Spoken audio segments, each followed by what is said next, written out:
You might be working on a picture that has got people in it, and you might never have tackled this before.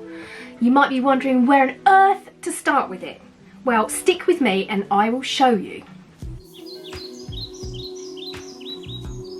You might have written a story and be thinking about doing the illustrations yourself. You could check out this video, which is all about how to illustrate children's books. But if you are doing something specifically with people in it, you might be getting the collywobbles, wondering how long arms are, or how to make a person look normal and not like something that Dr. Frankenstein has made. I have a few ideas. Faces. Draw across horizontally and vertically, and then another one from the midpoint to the bottom, and another one from that point to the bottom also. This shows where the features of the face traditionally are. So first of all, the nose, that's where the nose goes, the mouth and the eye line. The eyebrows are going to be a bit higher than the eyes, and the ears from the cross point downwards. And that seems like quite a lot of forehead, but you need that space for the hair.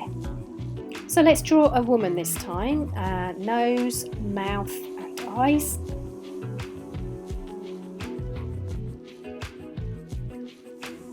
And eyelashes as well. There's her ears, and then some earrings and maybe some hair. So she's got a sort of a fringe, a sweeping fringe, and there you can see it makes quite a bit of difference. So once you've coloured that in and you can't see the top part of the oval anymore, you can see that that makes a really good hair shape. And this lady has got a neck as well. Next up, I'm going to do some different expressions. So again, just drawing some, starting with the oval shapes. And if you do this lightly in pencil, then you won't need to do so much rubbing out. These figures are all face on. If you find it easier drawing people sideways on, then just draw them sideways. I've always found drawing people face on a lot easier, so that's why I tend to have my people looking straight out at us. But of course you can put the pupils in different places to make them look like they're looking in a different direction. And I'm just going to do some different expressions here of happy, angry, surprised, sneaky, and there would be one more which is sad, which I'll show you in a minute. So for happy, the eyes are going to be quite big smiley mouth, and the eyebrows arched up.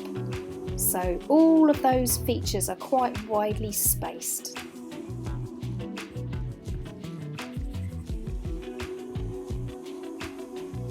And let's just give him some hair. Now if you're talking about an angry person, imagine if you make that angry face, you can feel all your features are becoming more sort of, more into the middle of your face really, and the eyes are, well, I draw them like a capital P on its side. So they've got that sort of hooded, scowling look, and then very cross eyebrows. And also, what's the mouth going to be like? Now, if you're surprised, it's kind of a bit like happy. Big eyes with tiny dots in the middle. And this time you can have the dots, the pupils, really right in the middle of the eye. Very high up, eyebrows, tiny little mouth. Sneaky is a little bit like angry. And they got that sort of, like a sneaky smile rather than a scowl with their lips. And you can also do one eye a bit bigger than the other, as if they've got one eye slightly shut. He looks like he's up to no good. And then the last one I thought we haven't really covered here is sad. So if you've got someone who's really sad, again, think about how they would be feeling. They'd have very droopy eyelids, wouldn't they? So draw some eyelids in there, and their pupils are half hidden, and they've got a very sad mouth.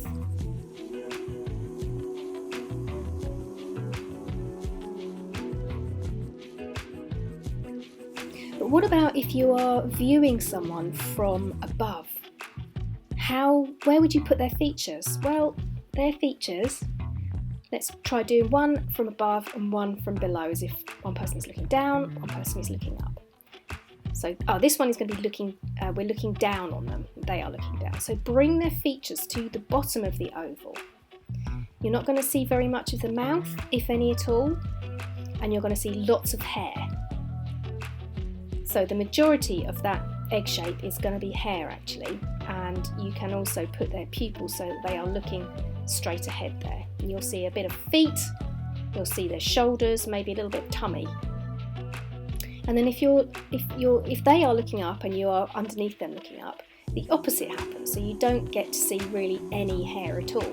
You see up their nostrils, their eyes go right to the top of that circle. You can see their mouth, and then let's give them some neck and shoulders so they look like they're watching the birds or something. And ears much higher up, some hair at the back there, but you don't see the fringe or the top of the head. What about body proportion? Well, if you draw a little oval, then an average person is going to be 5 times the height of that head. So that's where our ground level will be.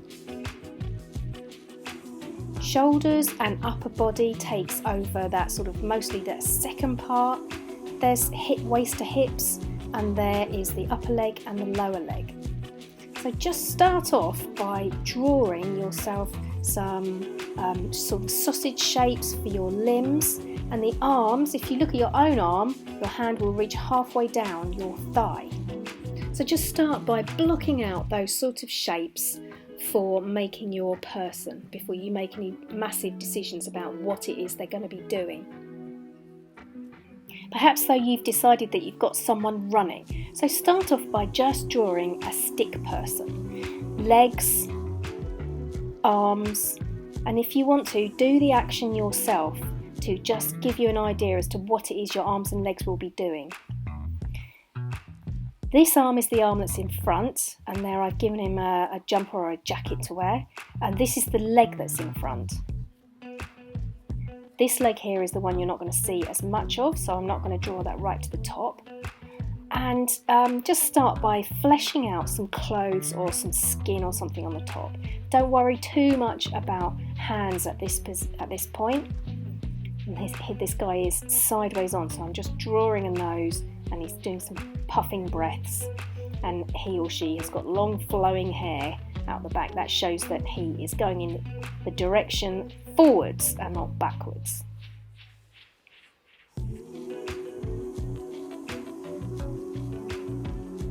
This is a dancer, so she's got her arms up in the air in a position, and she's standing on that leg that's to the right hand side, so she's got all her weight on that. And there we're seeing her again side on.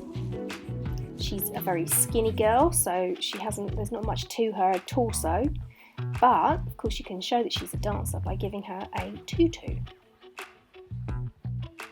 And then flesh out those legs. Again, they don't have to be exact. That you can see that that's a leg, even though legs don't really look like that. And you can also see which way she's shifted her weight. Give her relevant hair, and don't forget her ear. And there you go, you have a dancer. But what about if you've got a character, you want to make them very short? Well, same size head, shorter body.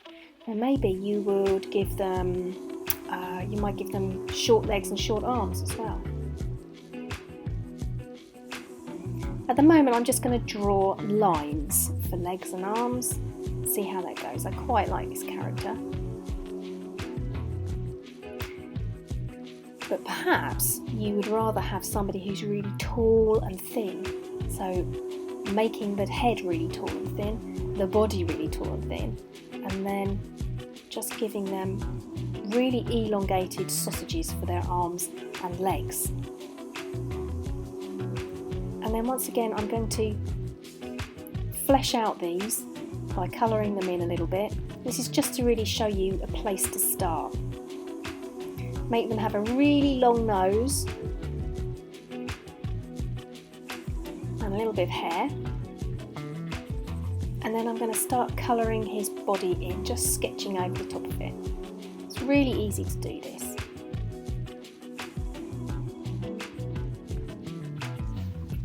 And some trousers.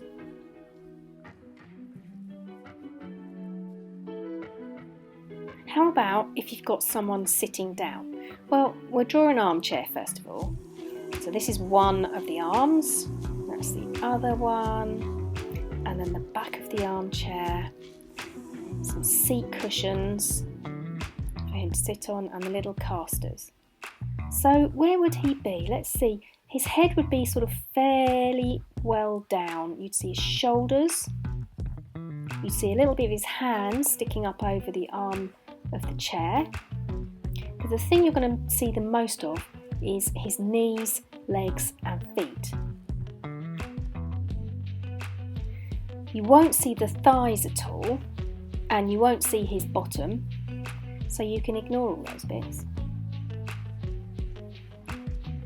Let's give him some laces.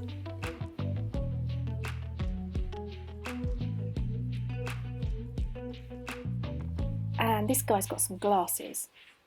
So you don't need to draw the eyeballs for this bit. You just need to draw the shape of the glasses and the pupils. And he's also got a beard. Just rounding those arms up a little bit to show that they are attached to his hands.